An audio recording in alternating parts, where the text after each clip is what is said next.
Hi guys. So I used a scanner and hooked it up to a couple of different vehicles. The 2003 Passat that my mom owns, and I tried it on a 2008 Ford Ranger. Both vehicles had no issues in terms of no prior code set, no check engine lights on, and no drivability issues. So basically no codes were stored, obviously. I did set a fault code on my mom's car. I disconnected the purge valve, the EVAP purge valve. It flagged the code fairly quickly as a pending code.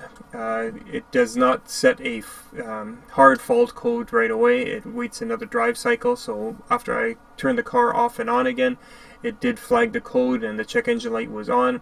Set freeze frame data from the first instance. So when I first started it cold, the engine cooling temperature was at 21 degrees, and then as I was going through the tool using it, the engine was warming up.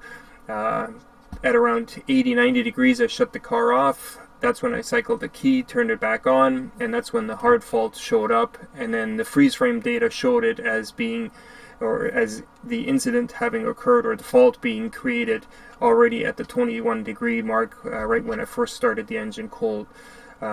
So it does, the system works as it does, or as it should, the ECM I mean, in terms of fault prioritization and setting in terms of pending codes and hard fault codes. The scan tool, I had no issues using it, up and down arrows, like I said, and it's quite comfortable to use one-handedly. Buttons are nice and firm. There's good tactile feel to it. No battery in this thing, so it is just powered off of the data block or the data line. There is no memory chip that you have to put in here for extra storage, data storage. It does record onto this. I don't know what the file size is, or storage size I should say. When hooking it up to the USB in computer, I could not get it to come up as a storage device, but and I'm not sure if it's meant to, but when going through the update executable file and running the program, it did do an update, and the fault code that was stored I would have been able to print had I had a printer. So it does totally function as it is designed. The user manual that comes with it is quite thorough. In fact, the first few pages describe and how should I say, the first few pages go into detail about the OBDII system and what it does and why it's there and how it works, and then obviously the different pages on the various functions. So it's very user-friendly. If you can use a cell phone, a smartphone, an iPad, or anything like that, you should have no problems using this type of scan tool.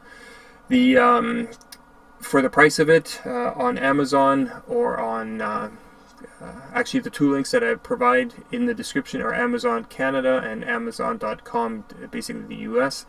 For the price mark, it's a fairly decent scan tool. I always compare everything to my VCDS, the Rostec, and the Snap-on platform stuff, so I don't really have anything generic such as this. Well, actually I do. It's an old Autel unit, which I hardly use, but this, for the price point, leave it in the glove box, and then pull it out whenever the check engine light is on, is a cheap, convenient way of figuring out what the check engine light is on for. Whether or not you have to go chase the problem right away, or whether or not it's one of those simple things like a gas cap, or something that can wait. If you end up getting misfires, obviously the check engine light should be blinking at that point. You'll notice rough running hesitation, but the point is, I get a lot of phone calls all the time at work. My check engine light is on, should I bring it in? If that person had something like this in the glove box, you stick it in the OBD connector, and then you can see what the fault code is and put your mind at ease. And like I said, anything usually more serious would cause drivability issues, and if the check engine light is on steadily and you don't know any performance issues, it's usually perfectly fine to drive or ignore for a later time. But like I said, this thing is working good. It does its job. It does do live data stream, so I was able to watch various data PIDs. You can graph things, and you can record things, and then print out default codes, etc. So that's pretty much it. You know, I've inserted some video footage of me using it, so you can get an idea of the clarity. The screen is nice and clear. It is a bit small, but it's nice and crisp and clean. Even the graphing, you can view it nicely. It only graphs up to 3 data PIDs, and I shouldn't say only, because in a way that's good. The more data PIDs you're watching, even when there is no graph, the slower the refresh rate. So if you only have 3 data PIDs up, those data PIDs are going to refresh a lot quicker. You're going to get more accurate readings or quicker response from those PIDs. Whereas if you, let's say, have 20 or 30 PIDs, each one of them will take a while before it refreshes.